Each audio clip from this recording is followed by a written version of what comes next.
Hi friends, இது NEET concept in Tamil. இன்றைக்கி நம்ம ஆர்கானிக் கெமிஸ்ட்ரியோட Day 4 பார்க்க போகிறோம். அது மட்டும் இல்லாமல் டெலிகிராம் குரூப்பில் ஜாயின் பண்ணாதவங்க போய் ஜாயின் பண்ணுங்கள்.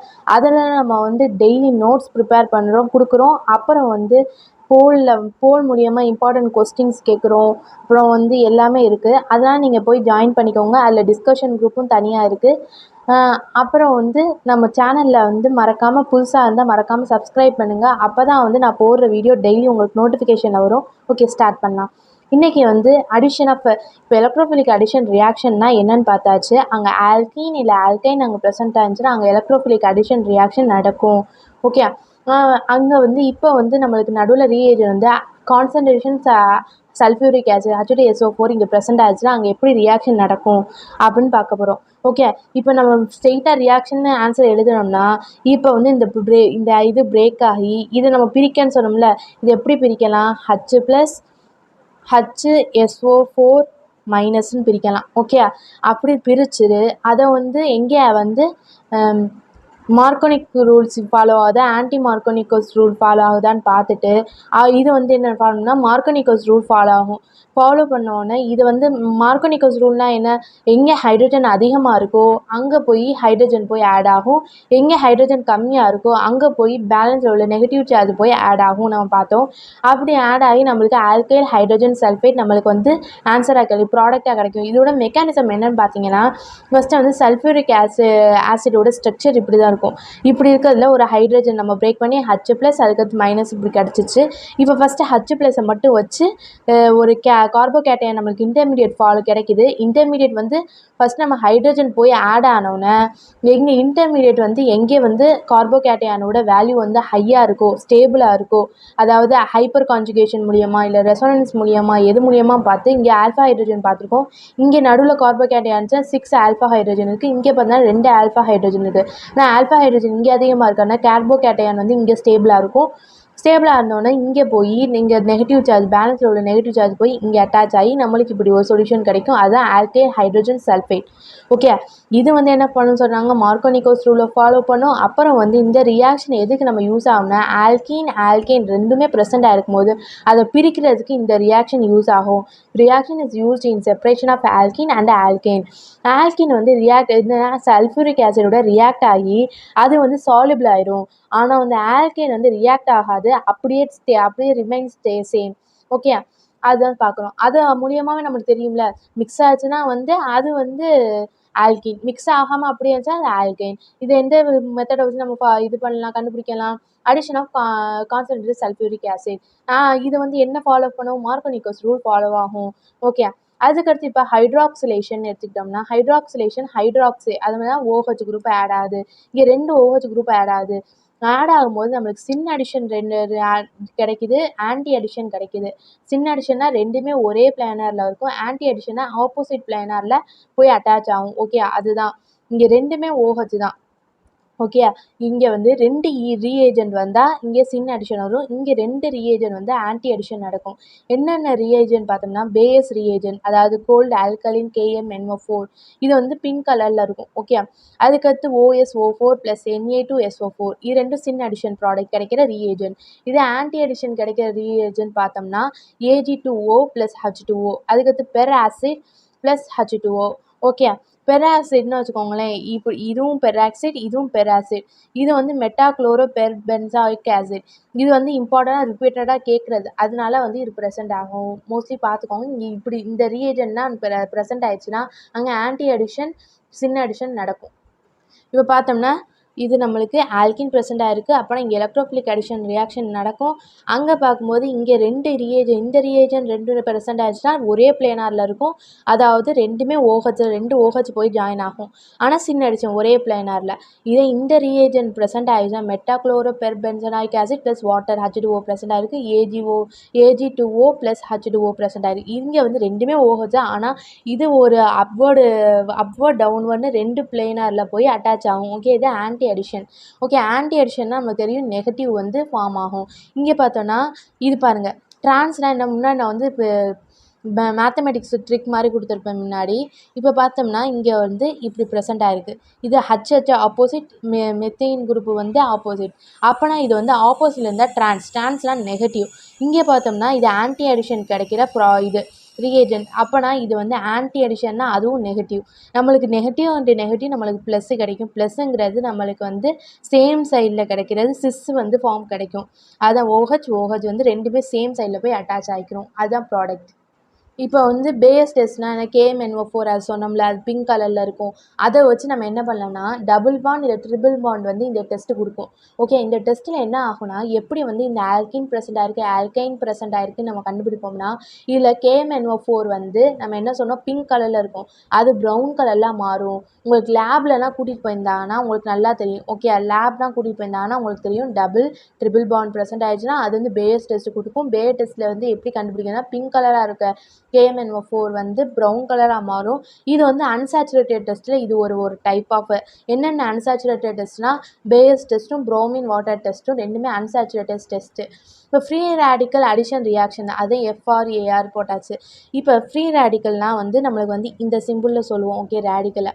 ஓகே, இப்போ வந்து அதே HBr ஹைட்ரஜன் பெராக்சைடு ப்ரெசென்ட் ஆகிருக்கு. போய் இது H+Br மைனஸ்னு இருக்கும், போய் ஜாயின் ஆகும் H+Br-. அது போய் ஒத்துக்கணும். ஃபஸ்ட்டு வந்து இனிஷியேஷன் தனித்தனியாக பார்த்தோம்னா ஹைட்ரஜன் பெராக்சைடை இப்போ வந்து இந்த ஆக்சிஜன் வந்து ஃபைட் பண்ணி ஒரு வார் கிரியேட் பண்ணி இவங்க ரெண்டு பேரும் ஒரு ரேடிக்கலாக பிரிஞ்சு இப்படி வந்துடுவாங்க, ஃப்ரீ ரேடிக்கலாக ஆயிடுவாங்க. இந்த ஃப்ரீ ரேடிக்கலை இன்னொன்று HBr இருக்குல்ல, HBrரும் பிரிஞ்சு இங்கே வந்து Br மட்டும் ரேடிக்கலாக கிடைக்கும். ஓகே, இந்த H வந்து இந்த இதோட போய் ஜாயின் ஆகி H2O கிடைக்கும். அதுக்கடுத்து Br ரேடிக்கல் இருக்குது. இதுதான் இனிஷியேஷன் ப்ராடக்ட். அதுக்கடுத்து நடுவில் என்ன நடக்குதுன்னா ப்ரொபகேஷன் ப்ராசஸ் ஸ்டெப் 2 என்ன நடக்கும்னா இந்த ஃப்ரீ ரேடிக்கல் இருக்குல்ல, இந்த புரோமினோட ஃப்ரீ ரேடிக்கல் வந்து அதாவது இதை ரேட் டிட்டர்மைனிங் ஸ்டெப்பு. இந்த ஃப்ரீ ரேடிக்கல் வந்து ரெண்டு இடத்துல இருக்க பாசிபிள். இது கூட ஆனால் கார்போகேட்டையானும் இந்த ஃப்ரீ ரேடிக்கலும் ஒன்று தான். ஓகே, பார்த்தோம்னா எங்கே வந்து ஸ்டேபிளாக இருக்கும், எங்கே ஆல்ஃபா ஹைட்ரஜன் அதிகமாக இருக்கும் அங்கே தான் ஸ்டேபிளாக இருக்கும். அப்போனா இங்கே தான் 5 ஆல்ஃபா ஹைட்ரஜன், இங்கே தான் ஸ்டெபிலிட்டி அதிகம். இப்போ HBr போடுறோம், HBrன்னு செப்பரேட் ஆகும். ஓகே, இந்த H போய் இங்கே அட்டாச் ஆகி இங்கே உள்ள Br வந்து திரும்ப வந்து ஃப்ரீ ரேடிக்கலாக இங்கே வந்து ப்ரெசென்ட் ஆயிரும். ஓகே, இப்போ லாஸ்ட் ப்ராசஸ் பார்த்தோம்னா டெர்மினேஷன் ப்ராசஸ் பார்த்தோம்னா இங்கே ஒன்று இருக்கும், இங்கே ஒரு ஃப்ரீ ரேடிக்கல் இருக்குது, ப்ரோமின் ப்ரெசென்ட் ஆகிருக்கு. அந்த ரெண்டு சேர்ந்து Br2 ஃபார்ம் ஆகும். இதே OH ஹைட்ரஜன் பெராக்சைடு, OH அது Brனா HOBr. இப்படி இதுதான் டெர்மினேஷன் ப்ராசஸ். இது நம்ம என்ன சொல்லுவோம்னா இந்த ரியாக்ஷனை பெராக்சைடு எஃபெக்ட்னு சொல்லுவோம், இல்லைனா கரோச் எஃபெக்ட் ரெண்டுமே நம்ம சொல்லலாம். ஓகே, அதுக்கடுத்து இந்த ரியாக்ஷனில் வந்து எப்படின்னா அடிஷன் டேக்ஸ் பிளேஸ். எப்படி ஆன்டி மார்கோனிக்கஸ் ரூல். ஏன்னா ஆன்டி மார்கோனிக்கஸ்னால் எங்கே ஹைட்ரஜன் கம்மியாக இருக்கோ அங்கே தான் வந்து ஹைட்ரஜன் போய் அட்டாச் ஆகும், எங்கே ஹைட்ரஜன் கூட இருக்கோ அங்கே தான் நெகட்டிவ் சார்ஜ் அதாவது புரோமின் Br- அது போய் அட்டாச் ஆகும். But in exam we have to add bromine at that place which gives stable radical. எங்கே நம்மளுக்கு ஸ்டேபிளாக ரேடிக்கல் ஃபார்ம் ஆகுதோ இங்கே ஆன்டி மார்கோனிக்கஸ் ரூல் ஃபாலோ ஆனாலும் இங்கே ஷார்ட்கட்டாக ஏன் வச்சுக்கிறது, எங்கே ஸ்டேபிள் கார்போகேட்டையான் கிடைக்குதோ கார்போகேட்டையன் இல்லை ஸ்டேபிள் ரேடிக்கல் கிடைக்குதோ அங்கே தான் புரோமின் போய் அட்டாச் ஆகும். இதை எழுதி வச்சுக்கோங்க பக்கத்தில். ஓகே, இப்போ ட்ரிக்குன்னு பார்த்தோம்னா இப்போ ஃப்ரீ ரேடிக்கல் அடிஷன் ரியாக்ஷன் அப்போ ஃபஸ்ட்டு Br ரேடிக்கலை ஃபஸ்ட்டு ஜாயின் பண்ணணும். அதுக்கடுத்து ஸ்டேபிள் வந்து ரேடிக்கல் வந்து ஸ்டேபிளாக இருக்கா, ரேடிக்கல் வந்து ஸ்டேபிளாக இருக்கான்னு செக் பண்ணணும். இதே எலக்ட்ரோஃபிலிக் அடிஷன் ரியாக்ஷன் இருந்தால் ஃபஸ்ட்டு H+ ஆட் பண்ணணும். அதுக்கடுத்து நம்ம கார்போகேட்டையான் ஸ்டேபிளான்னு செக் பண்ணணும். ஓகே, இது ரெண்டுக்கும் இதுதான் டிஃப்ரெண்ட்டு. இந்த ப்ராசஸ் வந்து தான் அதில் டிஃபர் ஆகும். ஓகே, இது பெராக்சைடு எஃபெக்ட் வந்து நம்மளுக்கு அப்சர்வ் ஆகாது எங்கேனா ஹைட்ரஜன் ஃப்ளோரின், அதுக்கடுத்து ஹைட்ரஜன் குளோரின், ஹைட்ரஜன் அயோடின், இது மூணுலையும் வந்து நம்மளுக்கு பெராக்சைடு எஃபெக்ட் H2O2 அந்த எஃபெக்ட் வந்து இங்கே ஃபைண்ட் ஆகாது. இப்போ HCl அதாவது ஹாலோஜன் பாண்ட் வந்து ஸ்ட்ராங்காக இருக்கனால அது வந்து ஈஸியாக வந்து ரேடிக்கல் ஃபார்ம் ஆக முடியாது. இதை அயோடின் எடுத்துக்கிட்டோம்னா அயோடின் வந்து வெரி ஸ்டேபிளாக இருக்கும். ஓகே, இந்த ரேடிக்கல் வந்து ரொம்ப ஸ்டேபிளாக இருக்கும். எதனாலனா அவங்களுக்கு வந்து லார்ஜ் சைஸாக ரெண்டு பேருக்கும் வந்து லார்ஜ் சைஸாக இது இருக்கும். ஓகே, பாண்ட் இருக்கும். அதனால வந்து டபுள் பாண்ட் வந்து ஈஸியாக அட்டாக் ஆக முடியாது அப்படின்னு சொன்னாங்க. Iodine radical is very stable due to large size. Iodine வந்து பெருசாக இருக்கனால இது வந்து லார்ஜ் ஸ்டேபிளாக இருக்கும் அயோடின், அதனால இது வந்து டபுள் பாண்டை ஈஸியாக அட்டாக் பண்ணாது அப்படின்னு சொல்கிறாங்க. இப்போ எக்ஸாம்பிள் வந்து ஹைட்ரஜன் குளோரின் ப்ளஸ் H2O எடுத்தாச்சு. இப்போ பார்த்தோம்னா ஹைட்ரஜன் குளோரின் என்ன சொன்னாங்க ஃபஸ்ட்டு இம்பார்ட்டன்ட் இங்கே பார்த்தோம்னா தெரியும். குளோரின் வந்து ஈஸியாக வந்து ரேடிக்கல் ஃபார்ம் ஆகாது. அப்போனா வந்து இங்கே வந்து ஃப்ரீ ரேடிக்கல் அடிஷன் ரியாக்ஷனோட எலக்ட்ரோஃபிலிக் அடிஷன் ரியாக்ஷன் தான் ஃபஸ்ட்டு ப்ரியாரிட்டி கொடுக்கும் அப்படின்னு தெரியும். இப்போ எக்ஸாம்பிள் வந்து இப்போ ட்ரை டு நம்ம சால்வ் பண்ணி பார்ப்போம். ஓகே, ஃபஸ்ட்டு ஹச்பிஆர் ப்ரெசென்ட் ஆயிருக்கு. ஹச்பிஆர் ப்ரெசென்ட் ஆகி வெறும் ஹச்பிஆர் மட்டும் ப்ரெசென்ட் ஆயிடுச்சு. அங்கே எலக்ட்ரோஃபிலிக் அடிஷன் ரியாக்ஷன் தான் நடக்குது. அப்படின்னா வந்து மார்கனிக்கல்ஸ் ரூல் படி வந்து இங்கே இன்டர்மீடியட் என்னன்னு பார்த்தோன்னா இங்கே வந்து கார்போகேட்டையான் ஃபார்ம் ஆகும். கார்போகேட்டையானுக்கு அடுத்து புரோமின் போய் அங்கே அட்டாச் ஆகும். இதே பெராக்சைடு ப்ரெசென்ட் ஆயிடுச்சுன்னா ஓகே, ஹைட்ரஜன் புரோமின் இங்கே வந்து பெராக்சைடு ப்ரெசென்ட் ஆயிடுச்சுன்னா நம்மளுக்கு வந்து இது ஃப்ரீ ரேடிக்கல் அடிஷன் ரியாக்ஷன் பார்க்கணும். இங்கே பார்த்தீங்கன்னா கொடுத்துருக்க மாட்டாங்க. ஹைட்ரஜன் புரோமின் பெராக்சைடு எஃபெக்ட் கொடுக்காது, அப்சர்வ் ஆகாது, அது கொடுத்துருக்க மாட்டாங்க. இங்கேயும் கொடுத்துருக்க மாட்டாங்க. அப்போனா வந்து புரோமினில் ஹைட்ரஜன் பெராக்சைடு ப்ரெசென்ட் ஆகி இருக்கும். இப்போ இது கூட இப்போ அப்சர்வ் ஆகும்போது ஃப்ரீ ரேடிக்கல் அடிஷன் ரியாக்ஷன் நடக்கும். ஓகே, இது பார்த்தோம்னா இங்கே வந்து ஃப்ரீ ரேடிக்கல் வந்து ஃபஸ்ட்டு புரோமின் அட்டாச் பண்ணணும். அதுக்கடுத்து நம்ம வந்து ஹச் பேர் எதை வேணால் வந்து போய் அட்டாச் பண்ணணும், ஹைட்ரஜன் வந்து அட்டாச் பண்ணணும் அப்படின்னு பார்த்துருப்போம் ட்ரிக்கில். இங்கே ஃபஸ்ட்டு வந்து ஹைட்ரஜன் அட்டாக் பண்ணணும். அதுக்கடுத்து புரோமின் போய் எலக்ட்ரோஃபிலிக் அடிஷன் ரியாக்ஷனில் அட்டாச் ஆகும். இப்போ HCl மட்டும் எடுத்துக்கிட்டோம்னா இதே வந்து electrophilic addition reaction. Hydrogen peroxide வந்து பார்த்தோம்னா ஹைட்ரஜன் பெராக்சைடு வந்து என்ன ஹைட்ரஜன் குளோரினில் இருக்காது, அப்சர்வ் ஆகாது. அதனால இங்கே வந்து எலக்ட்ரோஃபிலிக் அடிஷன் ரியாக்ஷன் தான் நடக்கும். ஓகே, அதுக்கடுத்து இப்போ இது எடுத்துக்கிட்டோன்னா ஹச்பிஆர் இருக்குது. ஓகே, இங்கே ஹைட்ரஜன் பெராக்சைடு இருக்குது. புரோமினில் ஹைட்ரஜன் பெராக்சைடு ப்ரெசென்ட் ஆச்சுன்னா அங்கே வந்து ஃப்ரீ ரேடிக்கல் அடிஷன் ரியாக்ஷன் நடக்கும். ப்ரீவியஸாக சொன்னாச்சு, அதே தான் இங்கே வந்து நடக்கும். HBr தான் எலக்ட்ரோஃபிலிக் அடிஷன் ரியாக்ஷன். இங்கே பார்த்தோம்னா ஃப்ரீ ரேடிக்கல் அடிஷன் ரியாக்ஷன் நடக்கும். ஓகே, ஃபஸ்ட்டு இங்கே வந்து H+ ஆட் பண்ணிட்டு அதுக்கடுத்து கார்போகேட்டையான் இங்கே ஸ்டேபிளாக இருக்கனால இங்கே புரோமின் போய் அட்டாச் ஆகும். இங்கே பார்த்தோம்னா புரோமின் ஆட் பண்ணிட்டு அதுக்கடுத்து ஹைட்ரஜன் போய் அட்டாச் ஆகும். இங்கே தான் ஃப்ரீ ரேடிக்கல் இன்டர்மீடியட்டில் ஃபார்ம் ஆகிருக்கும். ஓகே, இங்கே பார்த்தோம்னா இங்கே அப்படியே வந்து இங்கே வந்து இன்டர்மீடியட் எப்படி ஸ்டெபிலைஸ் பண்ணுவோம்னா ரெசோனன்ஸ் மூலியமாக பண்ணுவோம். HBr ஹைட்ரஜன் பெராக்சைடு இது electrophilic addition reaction, free radical addition reaction நடக்கும். ஓகே, இங்கே பார்த்தோம்னா இங்கே ரெசோனன்ஸ் மூலியமாக ஸ்டெபிலைசேஷன் பார்ப்போம். ஓகே, ஆல்ஃபா ஹைட்ரஜன் அதிகமாக இருக்கிற இடத்துல ரெசோனன்ஸும் அதிகமாக இருக்கும். ஓகே, அதை வச்சு நம்ம ஸ்டெபிலிட்டி கண்டுபிடிக்கலாம். அது தனியாக எடுத்தால் தான் உங்களுக்கு அதே வந்து 30 மினிட்ஸ் எடுக்கணும். ஓகே, அதனால இதை வந்து நீங்கள் பார்த்தீங்கன்னா புரிஞ்சிடும். நான் அது எடுத்தோன்னே உங்களுக்கு இந்த இதை வந்து நான் திரும்ப உங்களுக்கு இது எடுக்கிறேன்.